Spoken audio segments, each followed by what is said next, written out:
이상민 7년 선고를 하면서 네. 내란에 대해서는 명확하게 규정을 하고 유죄로 인정했습니다. 윤석열의 맞습니다. 지시라는 것도 밝혔는데 맞습니다. 혹시라도 19일 날 지기현의 윤석열 1심 선고에 네. 우리가 불안해할 필요가 있느냐? 내란 이제 재판부 두 군데서 아예 내란을 확실히 이제 인정했습니다.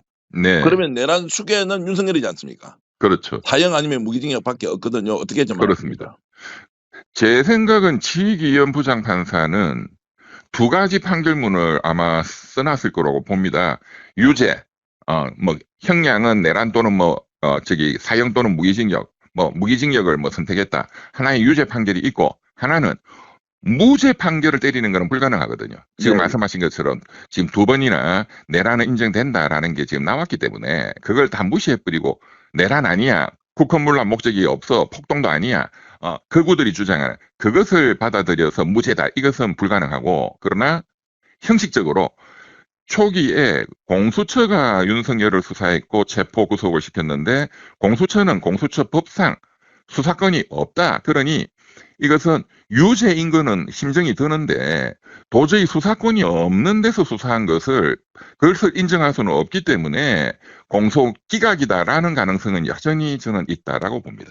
백대현 부장판사가 이제 이 부분과 관련해서 서울서부지법에서 발부한 이제 그렇습니다. 체포영장 또는 이제 압수수색 영장에 대해서 전혀 문제가 없다라고 이미 네. 결론이 났는데도 지금 말씀하신 거는 공소기각 사유를 찾아가지고 아예 공수처가 수사 권한이 없다라는 그렇습니다. 식으로는 여전히 지기현이 결론을 내릴 수도 있다라고 이제 우려하시는 거네요. 그럴 또 명분도 있는 것이 같은 1심 재판부인 백대현 부장의 거기에 법적으로 구속되는 구속력은 없고, 둘째는 지기현 부장은 나는 작년 3월 7일 날 구속 취소 결정할 때 그때 검찰한테 이것은 공수처의 수사권의 의문이 있다. 그러니 대법원 가가지고 이 결론을 가져와라 라고 알려줬는데 검찰에서 심우정 검찰총장이 즉시한고 포기해버렸기 때문에 그 기회를 검찰이 그냥 그저 찬 거 아니냐.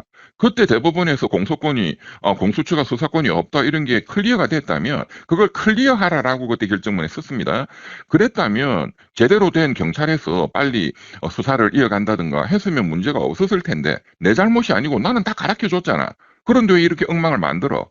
그리고 국회에서는 뭘 했어? 민주당은 뭘 했어? 내가 다 가르쳐줬는데 라고 할 명분이 있죠. 자, 그래서 이제 지기현에 대해서는 여전히 우리가 의문을 갖고 봐야 하는 거고, 그렇습니다. 지기현이 사형 또는 무기징역 선고하면 전까지 본인이 저질렀다고 의혹을 받고 있는 여러 가지 이제 룸사롱 접대건이나 이런 것들은 사라지게 됩니까? 어떻습니까? 그거는 별도의 사건이니까요. 예. 그거는 별도로 공수처 이런 데서 수사를 하고 있고, 그런데 그 사건이 복잡할 게 하나도 없는데 그 사건의 수사 결과는 왜 또 안 나오는 건지 정말 오리무중. 알다가도 모를 일입니다. 그거는 진짜로 그런 사건 100건도 다 수사 결과가 나왔어야 돼요. 너무나 간단한 사건이기 때문에. 그래서 이제 대법원의 감사 결과는 하나만한 소리가 나왔던 거고. 자, 지금 이제 명절을 앞두고 이명철 변호사님과 함께 얘기 나누는데 사법부의 신뢰가 이제 추락한 정도가 정말로 여간심한 게 아니다. 이제 판사의 얼굴을 쳐다보고 사법부는 모르겠고 저 판사의 성향과 취향이 어떤지 보고 그렇습니다. 판결이 계속 이렇게 갈짓자 행보로 나오고 있지 않습니까? 그러니까 지금 대한민국이 조선시대가 된 겁니다. 적어도 이 판결에 대해서. 조선시대 그 재판이 고을에서 사또가 자기 마음대로 네 죄는 네가 알렸다. 그래서 자기 마음대로 그냥 때리는 원님 재판이라 하거든요. 그걸 소위 규문주의라고 해요. 그러니까 증거에 의해서 어떤 합리적인 법리에 의해서 하는 게 아니라 사또 지 마음대로 관심법 비슷하게. 그러니까 우리가 이 판사님은 지금 어떤 관심법을 쓸까? 이것을 봐야 되는 완전히 조선시대로 회귀했다. 참 참담하고. 그리고 한 가지 꼭 말씀드리고 싶은 것이 역시 언론이 주목하고 있지 않은데 어제 그 수원지방법원에서 최근에 쌍방울 회장 김성태 씨, 변호인 잘못 추천 관련해서 굉장한 논란이 있었는데, 그 김성태의 대북 송금 사건, 그 외국환 관리법 위반 등 사건에 대해서 수원지방법원이 1심인데 선고를 했습니다. 김성태에 대해서 공소기각을 때렸어요. 예. 그리고 그 공소기각의 내용에 대해서 굉장히 우리가 주목해야 되는 것은 이제 김성태가 어쨌든 간에 북한으로 100억 상당 800만 불을 보냈다. 그게 하나는 외국환 관리법을 위반했다. 두 번째는 이제 이게 이재명 대통령과 직결되는 거죠. 제3자 뇌물죄다. 근데 어제 나온 그 판결은 뭐냐? 외국환 관리법 위반죄는 별도의 재판이 진행되고 있고 또 별도로 검찰이 제3자 뇌물죄를 걸어서 이제 기소를 했는데 이것은 똑같은 행위에 대해서 이중으로 또 기소한 것이기 때문에 결론은 이중 기소는 공소권 남용, 결론은 공소기각이다. 라는 판결이 난 거예요. 그러니까 결론은 이것은 이재명 대통령의 억울함을 굉장히 시원하게 풀어주는 제3자 뇌물죄는 이거는 꺼리도 안 된다라는 판결이에요. 그럼 네. 이런 판결은 왜 또 때렸을까?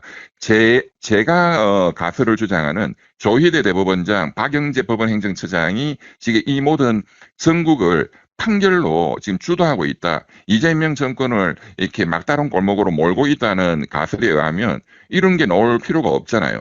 저는 최근에 이제 이 공소기각에 대해서 집중적으로 국민들이 또 관심을 갖고 법원의 이런 거부와 경향에 대해서 집중적으로 이제 비난 여론이 높아졌고 또 국회도 대응을 해서 어제 바로 사법개혁제, 법외국제 포함해서 이제 대법관 정헌법, 법 재판에 대한 헌법소원법 통과시킨다 하니까 회유책으로 이 제3자 뇌물죄, 이재명 대통령 관련 여기에 대한 공소기각 판결을 수원지방법원이 때리도록 했다. 저는 그렇게 해석합니다.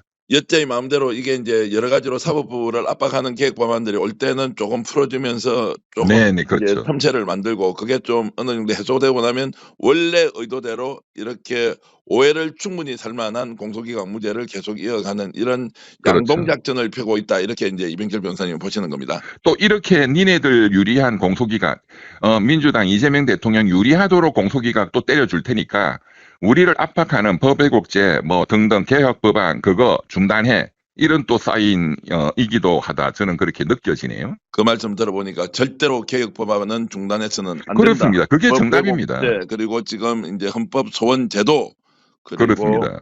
대법관 정원 정원법. 이런 예. 것들 반드시 민주당 법사위를 중심으로 통과된 것도 있고 또 어저께 통과하고 있는 사항도 있으니까 맞습니다. 본회의 빨리 열어서 사법부 맞습니다. 개혁 법안 한시라도 빨리 통과시키는 것이 국민을 위한 그렇습니다. 법치주의를 세우는 길이다 이렇게 생각하겠습니다. 맞습니다.